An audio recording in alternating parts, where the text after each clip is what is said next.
Talking to myself again, but it's the only way.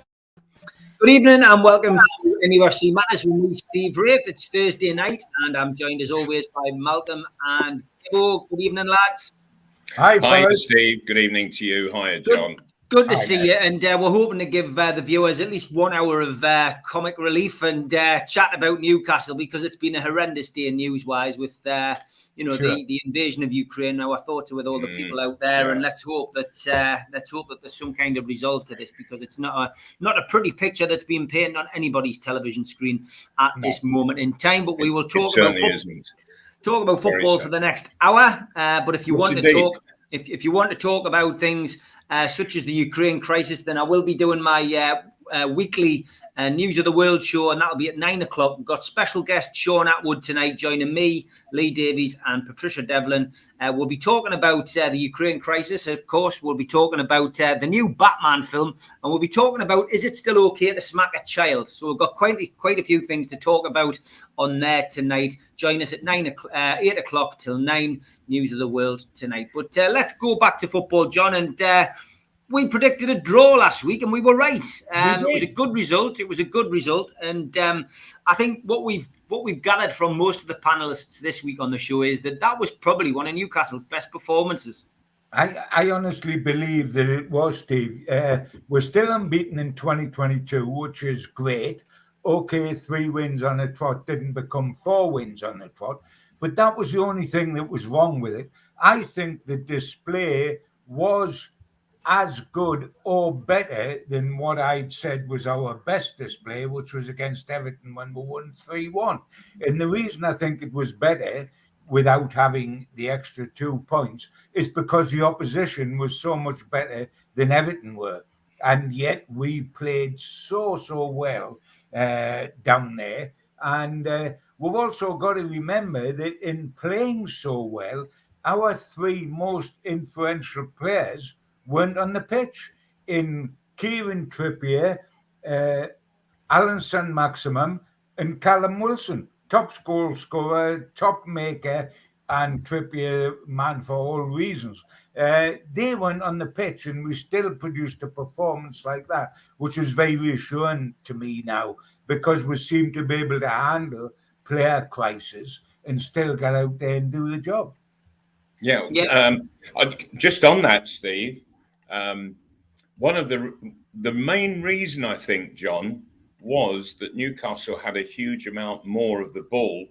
They had a greater percentage of possession than West Ham. It was 52-48 in Newcastle's favour, and prior to that, even against Everton, when Newcastle won 3-1 at home, Newcastle had less than 40% possession. I was going to say that must be one of the only times this season, Mal, where we've had more possession over 90 minutes. I think it's the only time, John. So that is, and considering the West Ham, they're at home, they're in the top 6, they're a good passing side. That was a hell of an achievement on the part of the Newcastle side. It really was. And I wasn't just enthralled by watching them play, but I was just delighted for them. It's always lovely to be in possession of the ball, rather than chasing all the while. Yeah. And for me, I just found it a joy to watch, and the players were enjoying playing in it as well. It was great. Well, I think what was significant, guys, was one of the quotes from David Moyes afterwards, when he said he was grateful to get a draw. He was pleased with the draw. How often have we had that? They're 5th top, they're playing at home, and he's grateful for a draw against Newcastle. Happy days. Yeah, absolutely. And I think that I think that was him tipping his cap to just how well Newcastle played. Sure. You know, rather than West Ham playing badly, he was letting Newcastle know they had played well. Correct. Yeah, 100%. Kraft got a bit of stick, mind, lads, on social media. I know you're both not as fluent on social media as I am, but he got a bit of stick. Was it deserved? I mean, he gave away the free kick, but we got a 1-1 draw against a team that was top four when we went into the game. Steve, in all honesty, I thought that was the only real boo-boo that he made in the game, and we're used to seeing to him having a litany of boo-boos, and I thought that he played well apart from that one mistake. So I think the criticism is a little bit over the top. It was difficult though, because we know that the internet, it's sort of a magnet for the antis of this world, and they just want to criticize and not be constructive, and really, that mistake was the only thing I think that could be picked on in the whole of the 90 minutes. I think you do get a situation, Malcolm, where some people have got to see something wrong with everything that happens in a game. Yeah. And of course, footballers are going to make mistakes, John. They're going to get it slightly wrong. Of course. All players do. Every team does. Yeah, but really, so on that one, Mal, and you're absolutely right. They're going to make mistakes. There were so many good performances all over the pitch that you had to look, if you were that way inclined, for one that wasn't so good. Two things to say about their goal. Kraft may have taken stick on social media, and if you want to be cruel, which I've got no wish to be, but the one thing Newcastle ought to have guarded against was giving away free kicks around the edge of their box, because there's only Manchester City and Liverpool, the top two teams, that have scored more times from set pieces than West Ham have. So you don't want to give away free kicks, because sure enough, they'll score from them, and they did. And while I thought the free kick was reckless and stupid, you must say in defence of Kraft, they haven't given away the free kick. We defended it poorly. The scorer ran off the two centre-halves and into the space and headed the ball in. So really, there was a mistake made by Kraft, but also we weren't alert enough on the free kick itself. But I really don't want to get into being bitty about Newcastle's performance at West Ham, because it was absolutely superb, and we ought to concentrate more on that. I mean, I'm sitting watching that side, guys, and I'm looking at it, and not only am I grateful for the new signings we've made, like Dan Burn is an absolute colossus, Target come back in at left back and looked what he did on his debut, a very, very good player. But I'm also looking and I'm thinking, Eddie Howe, you have done a terrific job here, and here's why. Because all the players that used to be in the side under Bruce, etc., that we wouldn't have given the time of day to, like Joe Linton, like Fraser, whose body language last season was atrocious, like Shaw, who was a walking mistake, but has selected every game now, etc., like Shelby, who was a trundler and is now pinging the ball. These guys who we would be saying should be the first out the door when Newcastle Revolution happens are now playing consistently well, not one-off well, Steve, consistently well. And I think that is a massive plus, because this team was full of deadbeats and now they're not. Yeah, 100%. What are your views on Chris Wood? Again, another player getting a bit of flack. I've stuck up for him on this show because I think the stats prove everybody wrong who's having a pop at him. I will back it up once again. Most headed duels won last weekend. Top of the pile, Chris Wood, Newcastle, 7 headed duels. Okay, he's not scoring goals. He's not banging in winners. He's playing his part for the team, John. He is playing his part. He's winning the ball. He's laying it off, and he's allowing others to get into play. That is the third week since he joined Newcastle that he's top of the Premiership, winning headed duels, and on top of that, we have not lost a game since Chris Wood played for Newcastle. Well, yeah, I mean, I accept that totally, and it is correct. I would just like to see him score a goal for his sake, more than for our sake, because it will do his confidence the world of good. Malcolm would know a lot more than me or you, Steve, that if you are a centre forward, however well you are playing in build-up, deep down inside of you is the thought, I must score my share of goals because I'm the centre forward of the side. And so I am desperate to score. I think it's not his fault he cost 25 mil. That was the clause to get him out. I think he was surprised that we paid it, a bit shocked maybe. And I think it's become a tough call for him because he realises how much weight there's on his shoulders, especially with Callum Wilson out. And I think he'll benefit enormously when Callum Wilson is fit and can play with him. But at the moment, it's like saying, we'll have a pop at Kraft, we'll have a pop at Wood, etc., etc. Hey, we don't need to have a pop at anybody. Things are going well for Newcastle United at the moment in comparison to how they've gone prior to this.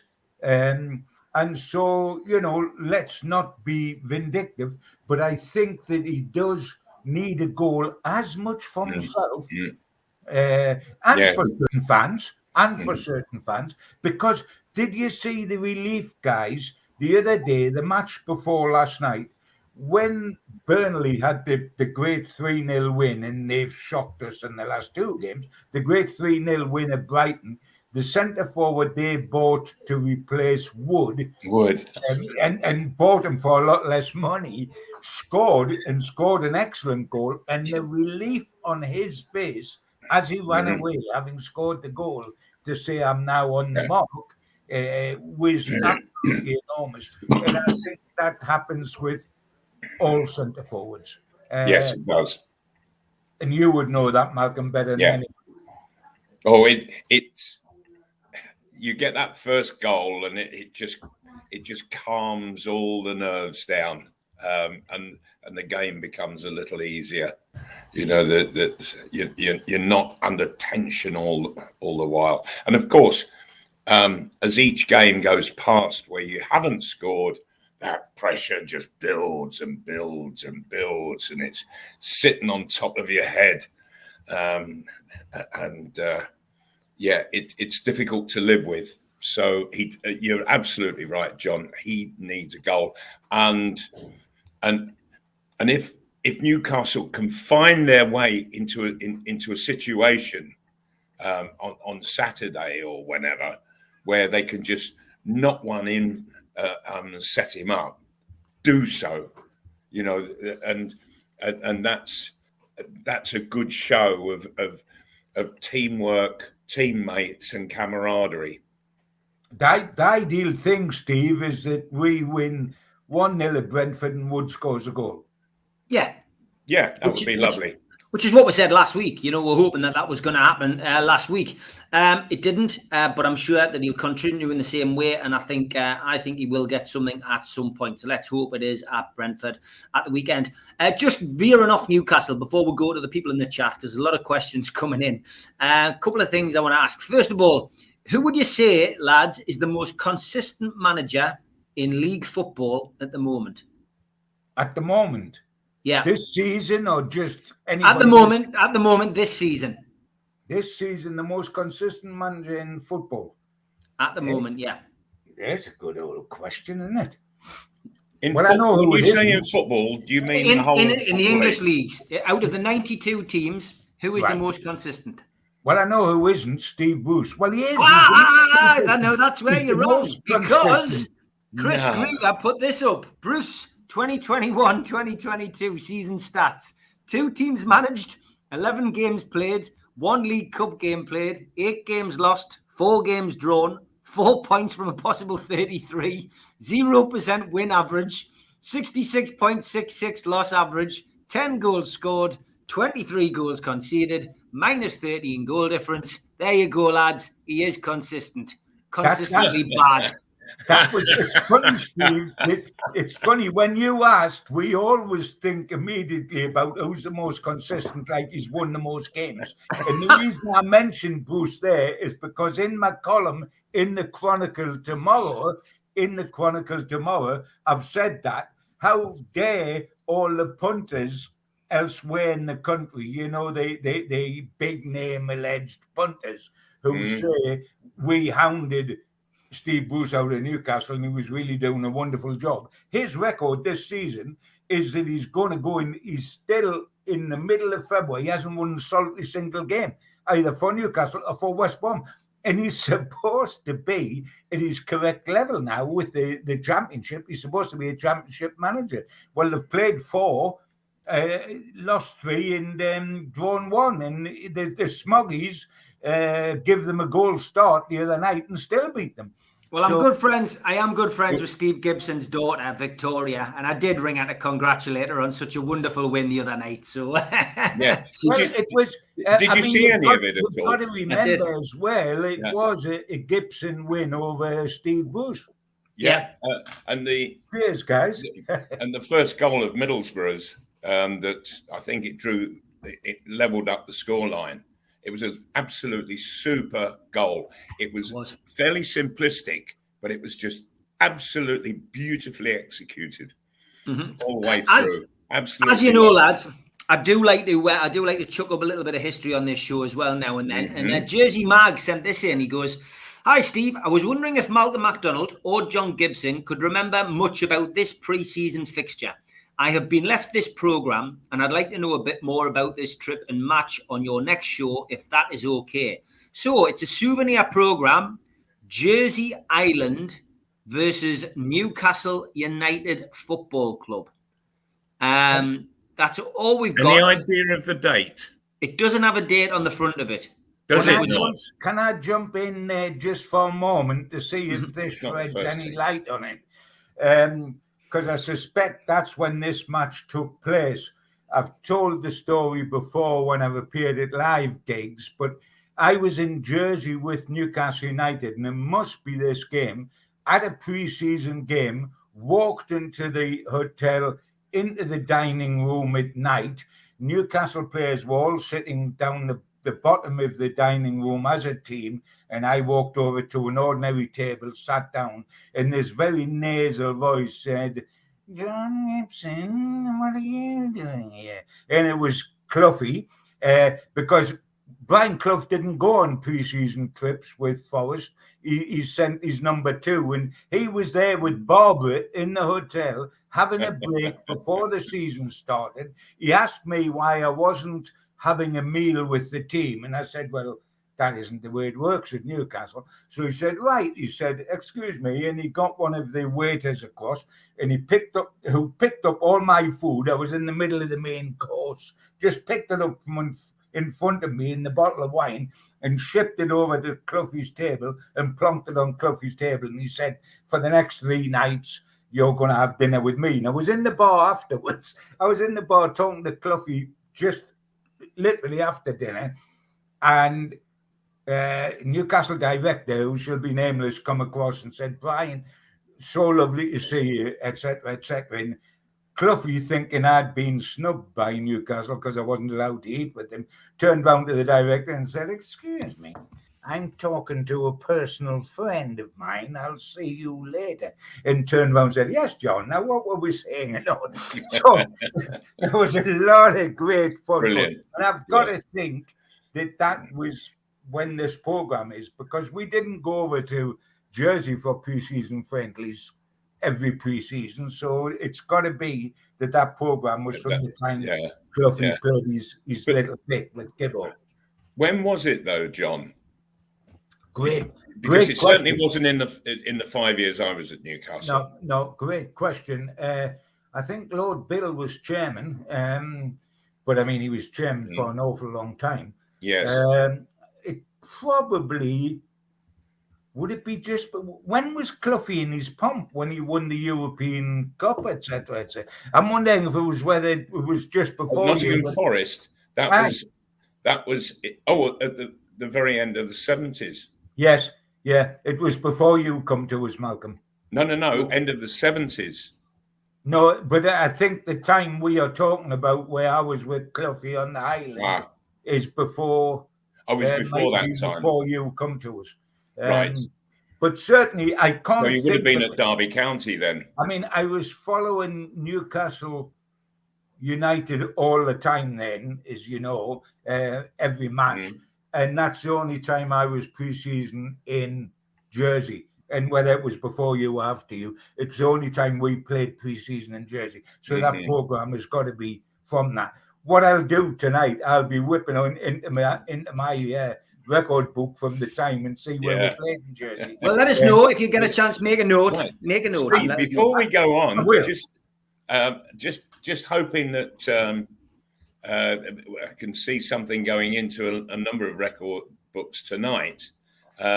As soon as we finish the program here, I'm dashing in my car to get down to North Shields Football Ground. They are playing Newcastle United under 23s tonight in the Northumberland Senior Cup. Right. Yeah. So it's going to be a good game. Sorry? There's no split loyalties because you're president of North Shields. I'm president of North Shields Football Club, yes. So I'm totally with North Shields tonight.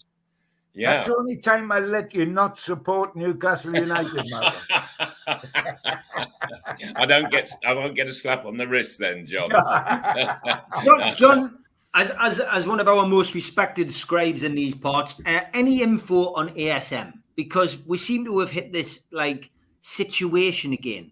Now, this happened under the last manager, Steve Bruce. It appears from his Instagram, we don't know whether this is true or not, that he seems to be in another country. He was missing last week, of course. It was a shock to everybody. There was a lot of people reading things into the way that how his facial expressions were in his interviews. And, all of it's subjective, all of it's allegations, all of it's, people, we had Stu Penman on this week who, his opinion is that he feels the ASM could be gone in the summer. That's just his opinion, not based on any info he's had, by the way.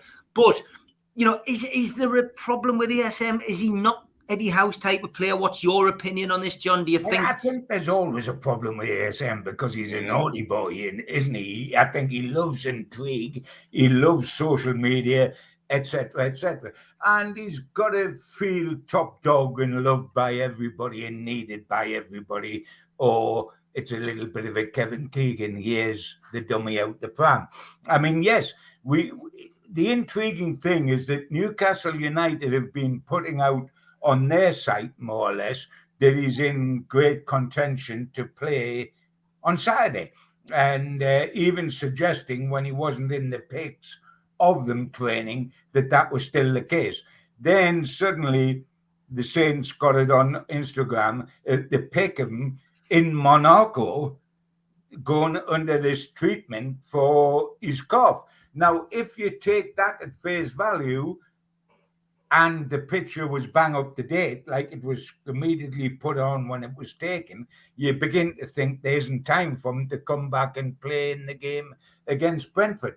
I think there will always be questions around the Saint because that's how he lives his life. And I mean, he did suggest not that long ago, didn't he? That if things didn't improve results-wise, he might have to be on his toes. Well, the Chronicles just put something out there, which I didn't see a little earlier on, and he posted a picture of himself. He's in Monaco, suggesting he is still recovering from his injury. Eddie Howe said he hoped that the former Nice winger's injury was not too serious after it forced him to miss the trip to West Ham. And Newcastle are still not ruling out his involvement against Brentford. So a little bit of an update from your paper, John. Yeah, that's what I was saying, that he was in Monaco.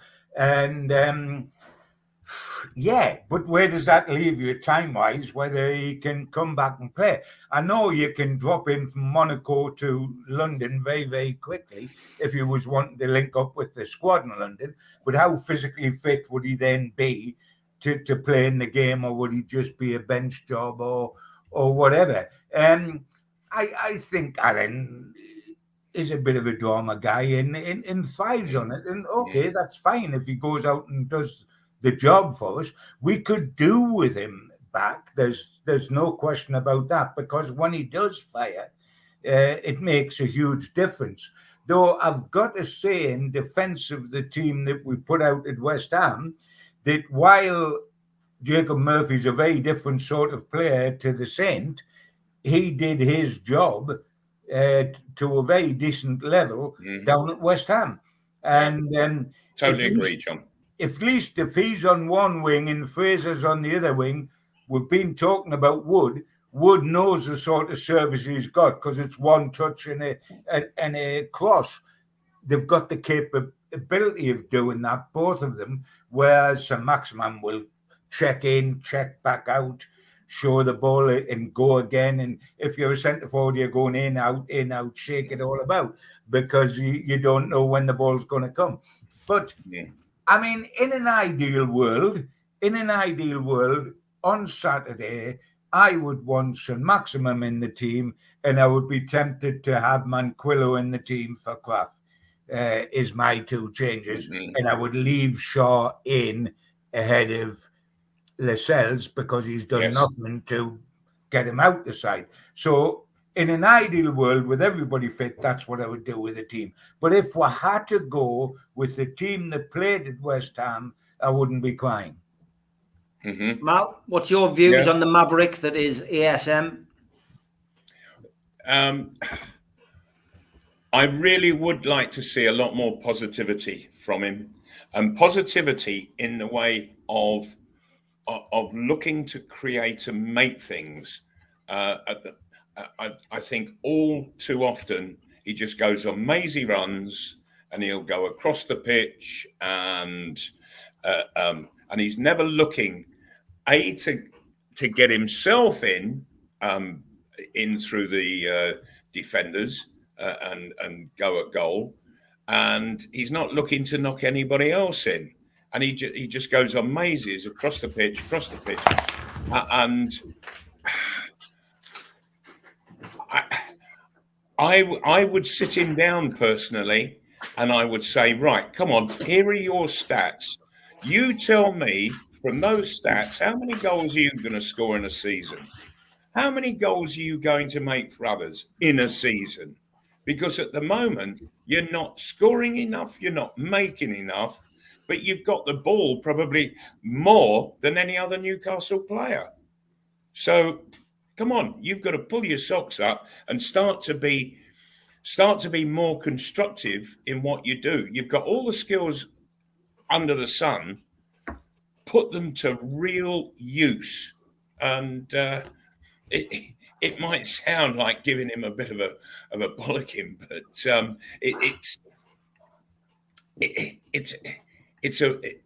I think he's somebody, he needs to be kicked up the bum a lot to really fire him. He knows he's got the ability, but how to use it. And I think that he just needs to be pointed more in the right direction. And there's another thing, and this is something I think very suggestive towards what's causing me to criticise him at the moment.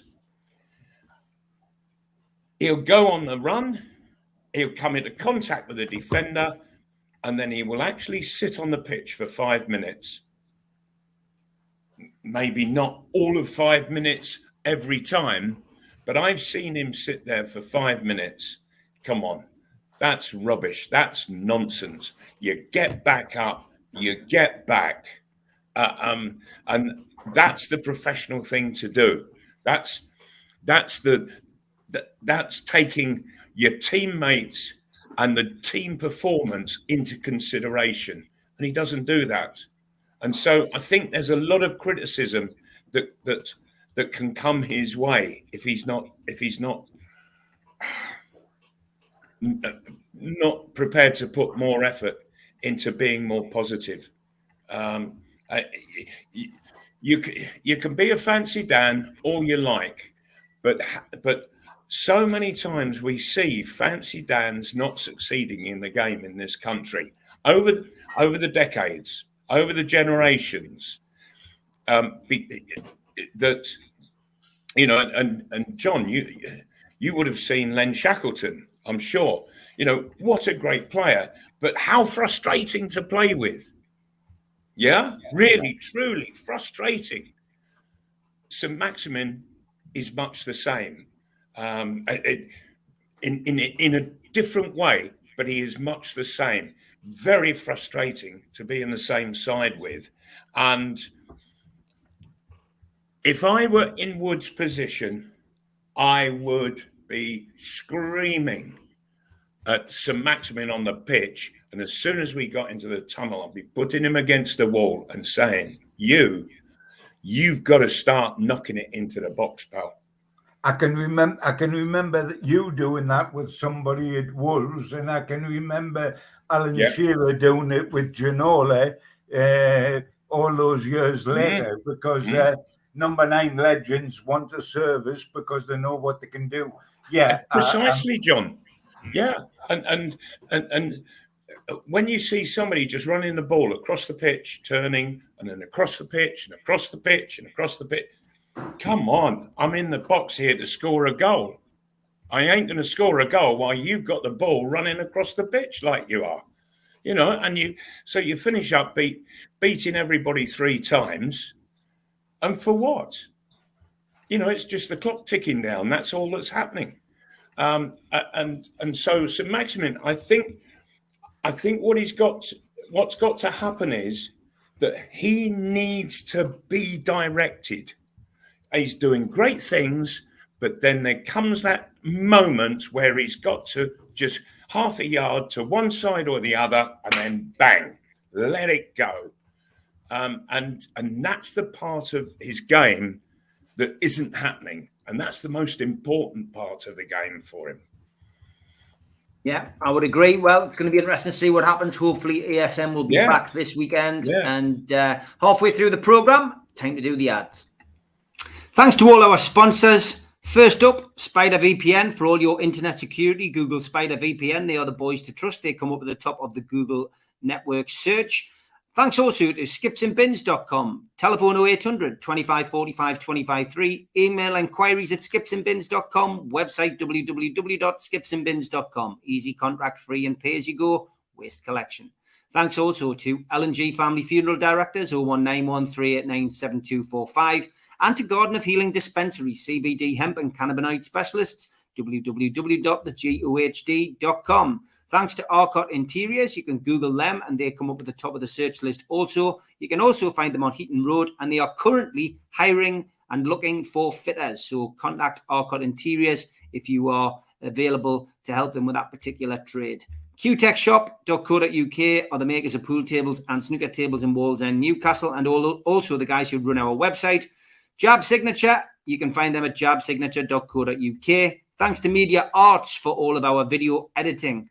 And thank you to newworkwear.com, the specialists in the supply and branding of clothing for the workplace, for providing me with my new jacket. And if you want to subscribe to the show, hit the Newcastle Legends logo in the bottom right-hand corner and you can subscribe for free. We still do 7 shows a week and we do some true crime stuff as well. Hit the thumb up under the video to like the video, click share to your social media, and drop into the comments box to speak to like-minded Newcastle fans or to leave a question. We're also available as a podcast on iTunes, Spotify, and other podcast providers. If you put your phone over this QR code, it will take you straight to our website and you become a Newcastle NUFC Matters member. You get a cup, you get a pen, you get a scarf, and entered into our monthly draw where you can win some fantastic prizes. We also do live events, and each pre-match and post-match you can find us at the Dog and Parrot, and Supermac gives us a talk about the game ahead. There is good beer, and there is good music, and there is a pool table, and kids are welcome. So get yourself along to the Dog and Parrot each match day in Newcastle city centre. We also support the food bank on this channel, nufcfansfoodbank.co.uk. You can find the Matchday Bucket, which is operational 365 days of the year, and you can make a virtual deposit.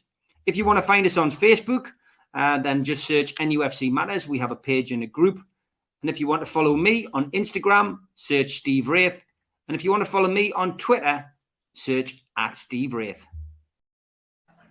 Okay, I've got a question here. Geordie Tune for Life says, question for John. What's the biggest story you've covered in your time as a journalist? It doesn't have to be about Newcastle, he says. Oh, great question. I tell you what, John, while you're having a think on that, there was something I just wanted to say to follow up the bit that before the ads.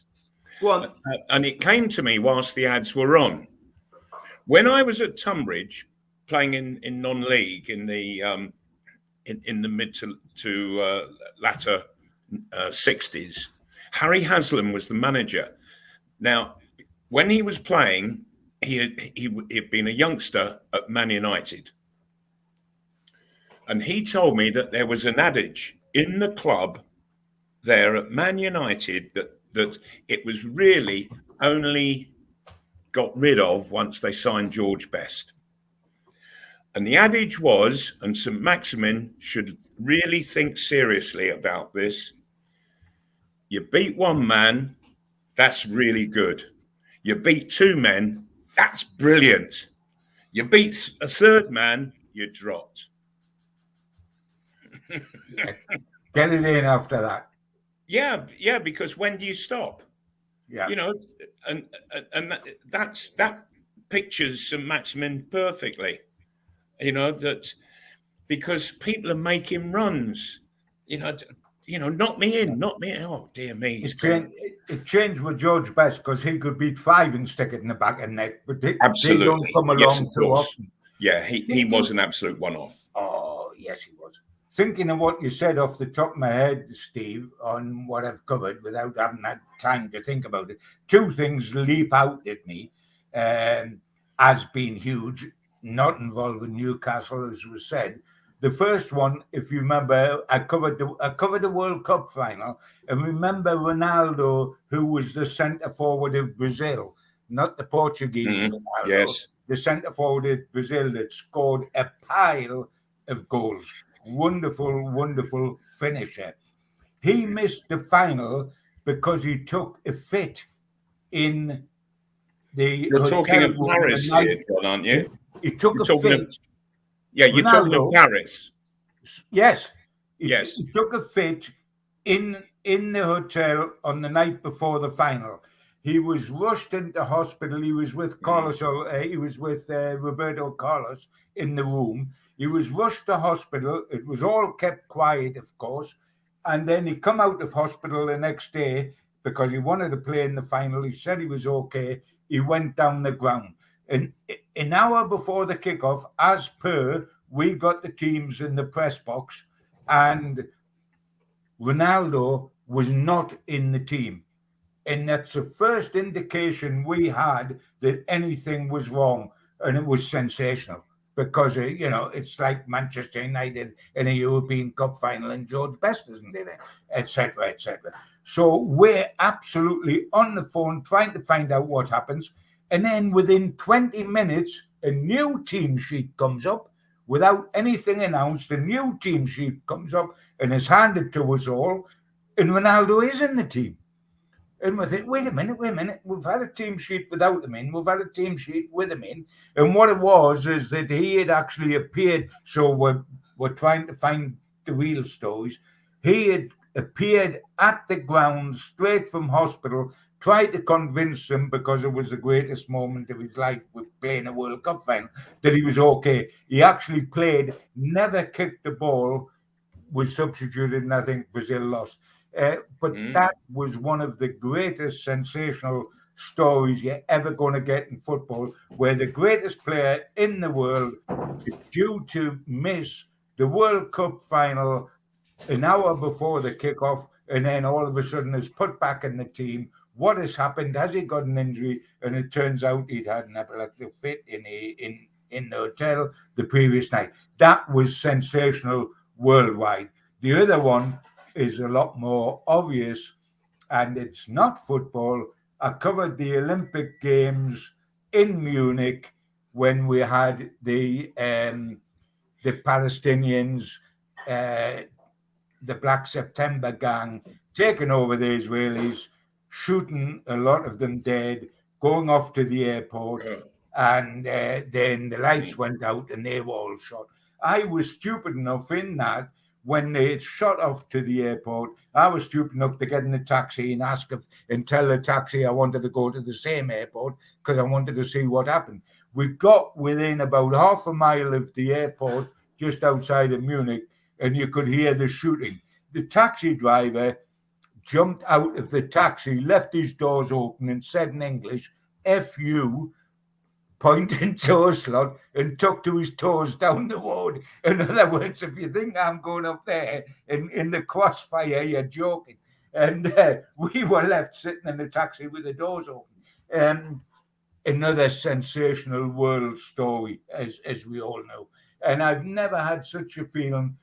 2 days later, the Olympic Games started again, and I'm sitting in a stadium watching somebody do that pole vault and thinking, does this really matter? The first time I've thought, does sport really matter? Because we'd had all the massacre, etc., 2 days before, and it was very, very difficult to equate all that. Sure. So the big things was Ronaldo and the Munich disaster at the Olympic Games. My other huge story that I hate to cover was Newcastle losing any derby to Sunderland. John, just following up on the first part of what you were saying about Ronaldo, I was there in Paris as well, sort of hosting a large group of businessmen, and one of the guys, we were up behind one of the goals. And this was, some 40 minutes before the game was due to start. And the French were out and getting themselves warmed up and passing and what have you.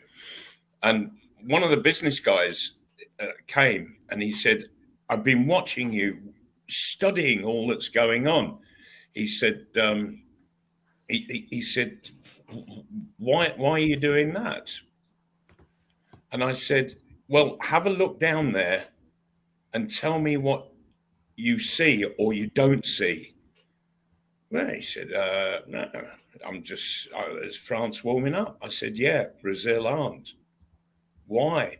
And they didn't go out and warm up before the game. So much confusion, Malcolm.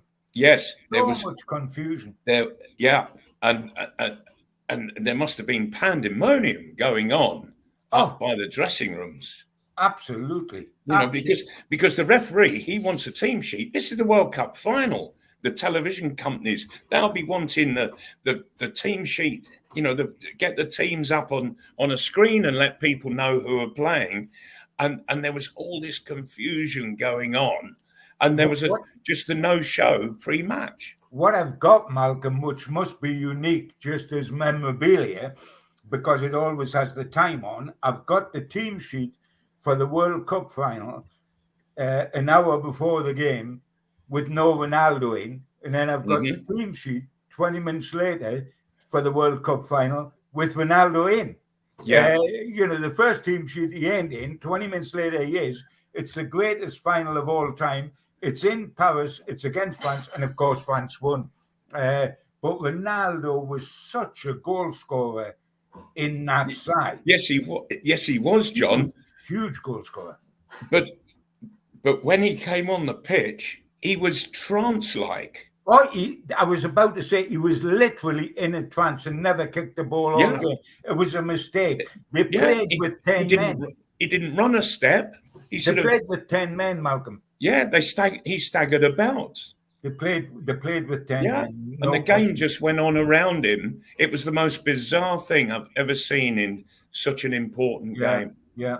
So that one and Munich, and Newcastle losing 3 successive derbies or whatever it was to Sunderland.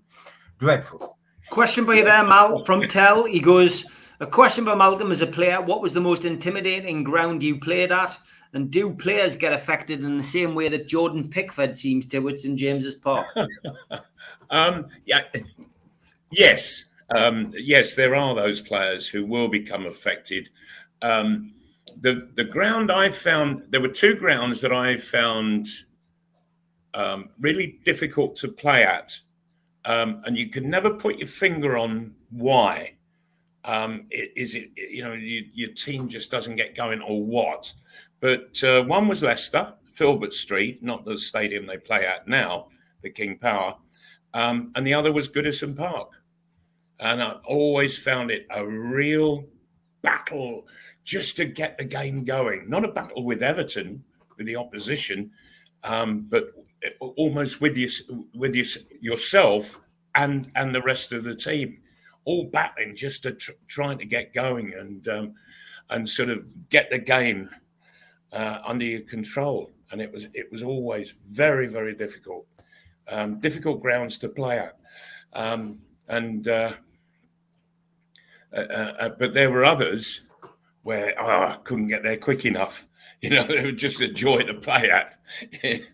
You knew that, come on, this is going to be our day, guys. Let's get there and let's murder them. Yeah, okay, good question, good stuff. Steve says, can we create enough chances at Brentford? We didn't at West Ham. It was a mistake from Rice, to be fair. No clear-cut attempt. Burnley had 3 against Spurs. Okay, let's look ahead to the game. And this is, again, another proverbial 6-pointer for Newcastle United. We travelled to a new ground for Newcastle fans, Brentford away. 1,700 of us making the trip down to London once again. This time it's a good old-fashioned 3 o'clock kickoff, though. And from our perspective, it's probably a good time to go and play them. Although Ivan Toney, as we know, who hasn't played for a couple of games, will be itching to play against Newcastle and will no doubt be in the squad. And of course, Christian Eriksen will be making a debut for the Bees as well. He, has recovered from serious heart failure, which saw him collapse on live TV in shocking circumstances. And Brentford have signed him on, so he will probably be making his debut.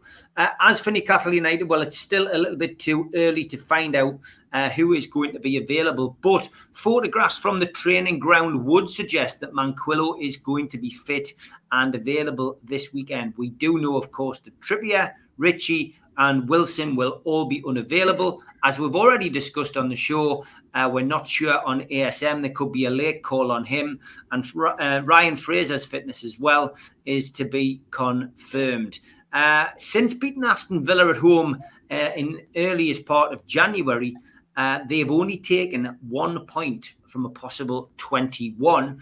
And the home form isn't sparkling. They've won 4, drawn 2 and lost the other 7. One of the great levelers in this game, of course, is the referee. Mike Dean will be in the middle against Newcastle and not very popular with Newcastle fans. It has to be said. The song "It's All About You" tends to echo out from the away end whenever we get Mike Dean. On VAR, it is Darren England, and VAR, dare I say it, has been switched on a couple of occasions in recent times for Newcastle. So hopefully that will be able to help us out if required. But after last night's results, let's forget Burnley, lads. Gibbo, let's forget Burnley, right? There's always a team that gets out of it. 1 or 2 teams get out of it. There's always a couple of teams dropping like stones. At the moment, Leeds, for me, look like the team in danger, sharply followed by Everton when you look at their run-in. I still think Everton will have enough to get out of it. I think Lampard will be shrewd enough. Bielsa looks like he's lost at sea. 6-0 last night against Liverpool. Hasn't done them any favours. The goal difference is certainly a lot worse now than it was a couple of weeks ago. And Brentford, of course, if we can get a win at Brentford, we've still got 2 games in hand on them. They're right in the mix now. So this is a big, big game. Last week was a big game. We got a point against a team in the top 4 at the time of kickoff. But now, Gibbo, this is a 6-pointer. Without a shadow of doubt. And I saw a question run around the bottom of the screen earlier, how many teams are in the relegation fight. I think there's 7 now. There's the 3 at the bottom. We are 4th bottom. Everton, Leeds, and Brentford. There's 7 in the mix with 3 from 7. In Burnley, when we won 3 on the trot, we must have sent shockwaves running round anybody in the bottom half of the table because, here come Newcastle. Burnley have done exactly the same in the last 2 fixtures by winning 3-0 at Brighton. That was the eye-opener, wasn't it, guys? They scored 3-0, and then they followed it up with Tottenham 1-0. I think Tottenham away from home are always likely to have a soft centre, and sure enough they did.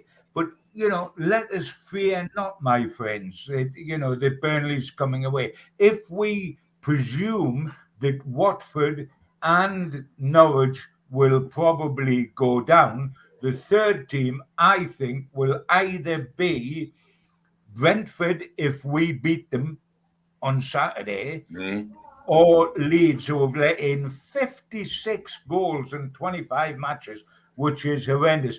I think Everton will scrape it. They're very much in it, but the home form might just get them scraped to safety, where they're producing stuff at home in the 2 games Lampard's played at home and been horrible away, that they might just squeeze in.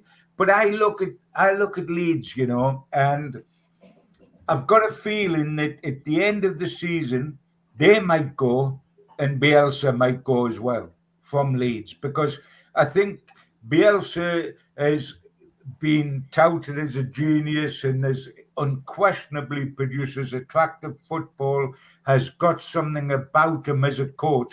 But if you look at his record outside of managing Argentina, which is totally different, you're not playing every week, you're playing occasionally. Outside of Argentina, he has never stayed at a club side as long as he stayed at Leeds, because what he brings to a club is a huge intensity in training from day one, a huge level of fitness, which initially has average players looking very good players. But if you do that season after season after season, players become frayed at the edges. There's no plan B. There's a huge intensity about it, which is hard to keep up. And he knows that, and if you look at his club record as well, he doesn't win things, He produces wonderful occasions like he has at Leeds. But I'm not talking about the second division championship. I don't count that with us. He doesn't win the top things. That's not a go at him, but also he's very stubborn. He will not play the way he plays now, which is why they've let in 56 goals, because he won't try to stop that. He'll try to score 1 more than they do. So I've got a feeling that the third team to go down with the bottom 2 could be either Leeds or Brentford. And I've mentioned Brentford a couple of weeks back on this programme as saying, hey, keep an eye on them. As Steve said, they've got 1 point out of the last 21 and lost in the cup on top of that. We are unbeaten in our last 6 league games. We've taken 12 points out of 18. We've taken 10 out of the last 12. This is a real opportunity for us. And it is a huge match for them, because if they lose this, they are right in it. Completely and utterly in it. But I think it'll be Leeds or them. And the other thing we've got to do in this match is, when we played at West Ham, all the hype was Zuma, wasn't it? It was Zuma with the cat situation, etc., etc. All pre-match hype was Zuma. We had to ignore that and get on with the job. Here, all the pre-match hype, very different sort, will be about Eriksen. The emotional comeback, having almost died on the pitch at the Euros, etc., etc. It will all be about him. But if we're truthful, the guy almost died, bless him. It's wonderful to see him back. I wish him all the best, especially after Saturday. I wish him all the best. But how much can he influence the match? Will he start or will he come off the bench? Off the bench is the obvious thing to think of. He's been 7 months out. It's a heck of a responsibility saying your first game back after almost dying in 7 months out, you're going to run the show and win the game for your side, who have been losing until then. More the concern, I would think, in reality, if somebody having an influence when coming back to the side, is Ivan Toney, who could have an influence for them. But we must put the hype that we had with Zuma, we'll put that to one side. We must put the Ericsson stuff to one side and get on with doing what we did. Because what Malcolm's manager used to say, Joe Harvey always said to me when he were talking about the opposition on it, he said, Gibbo, if we get it right, let them worry about us. If we get absolutely. it, let them. Which is what West Ham had to do about Newcastle last Saturday. So if we get it right on Saturday, Brentford have got a problem. Let's not get tied down about how wonderful or otherwise Brentford are, or Tony is, or Ericsson is. They've got a problem if we get it right. And we've got to believe we will get it right. Mm-hmm. Yeah. Mal, what's your thoughts? It's a huge game. Yes, indeed. It certainly is. One thing, just going back to last week, is that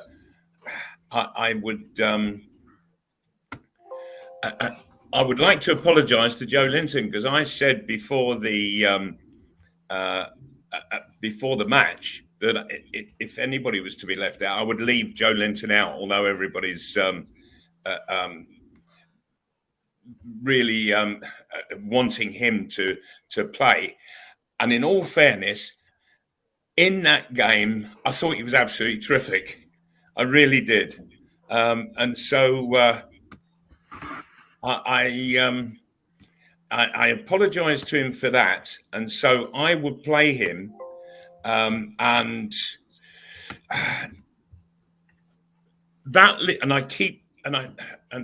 so puzzling in my head is, what do you do with Bruno? Do you just still leave him on the bench yet again? And it's one of those posers that a manager just prays for. Mm-hmm.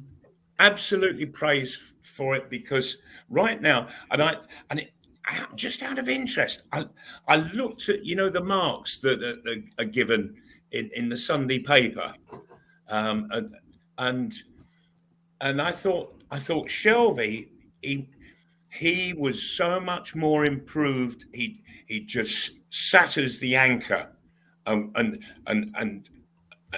was always there to help anybody out. And I thought the midfield just looked so solid during that game. And Shelvey got the lowest points of everybody. And I thought, that's because he's not going and wanting to do fancy damn passing and all of that. And that's what Newcastle don't want. And so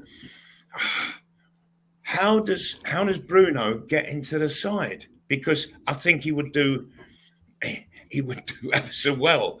And I just wonder about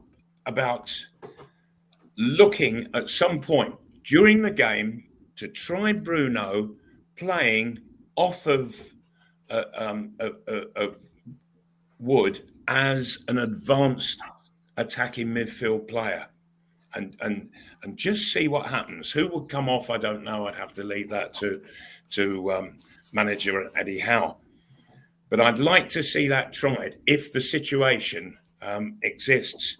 But at the moment, I've got to hold my hands up and say that I got it wrong on Joe Linton. He had an absolutely cracking match against West Ham, and I want to see more of it from him.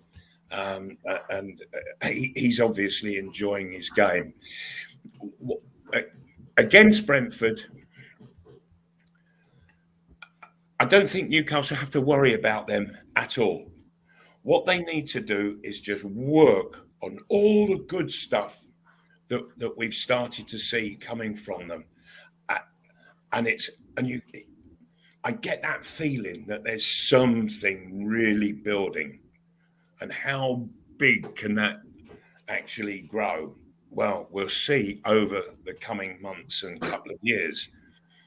But I get the feeling that that the revolution at Newcastle United has started, and well done to Eddie Howe for that, because he's built that base. Score, Malcolm. Score. I'm going to take Newcastle to win 2-0. I mean, from my point of view, if I may say, guys, taking up Mal's point, because it's so interesting about Bruno, etc., etc. And it's only my opinion. It's certainly not necessarily Mal's or Steve's or the managers. But I don't think you can drop any of the three midfield players that have just played. You cannot leave them out collectively or individually. Willock was absolutely outstanding, scored his first goal. Joe Linton's doing terrific. Shelby is the anchor, as Malcolm talked about. I don't think you can start with Bruno. I'll tell you when they'll start with Bruno. They'll start with Bruno when we lose a match. And that might be 1-0 at Chelsea away. And Bruno will start the next game. So I'm forecasting that Bruno's first debut will be the game after Chelsea. As far as Mal says, I don't think you'll see Bruno go on, and it's a fascinating thought, and players at chief support the wood during a game or at the start of a game, because he is essentially a lower Brazilian and a great passer in as much as you play next when he has the ball, because he makes certain passes to one of his own. He's a deep lying midfield player. He will play in front of the back four. He has got this physicality where he gets his body between ball and opponent and wins it, and he gives it so that we play next. I don't think he'll play up the park ever. I think he'll be deep. And we've got to wait for that to happen. It won't happen. But there's no space for him, John, though. Eh? There's no space there for him. They knew what they were buying, Malcolm. They bought a deep-lying midfielder who puts his body on the line, breaks up play, and then passes it short but decisive to somebody else. You won't come out and do a driving midfielder and suddenly spray a 30-yard pass. I think the last time he did a 30-yard pass, he was probably 16. Anyway, down there, Newcastle to win.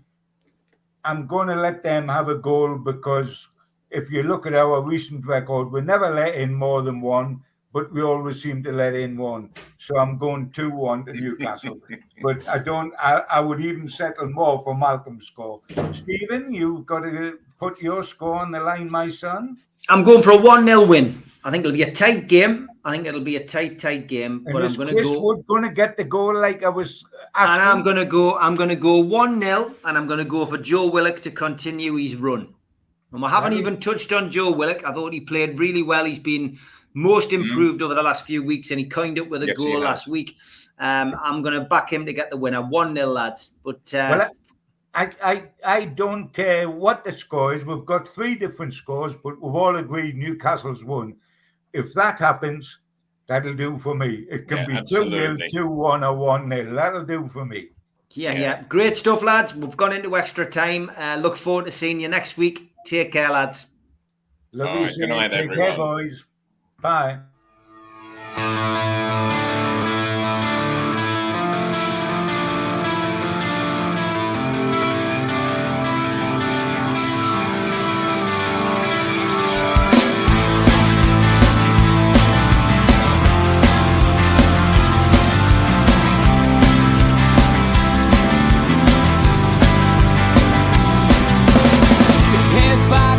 Critics attack. It feels like I've been talking to myself again.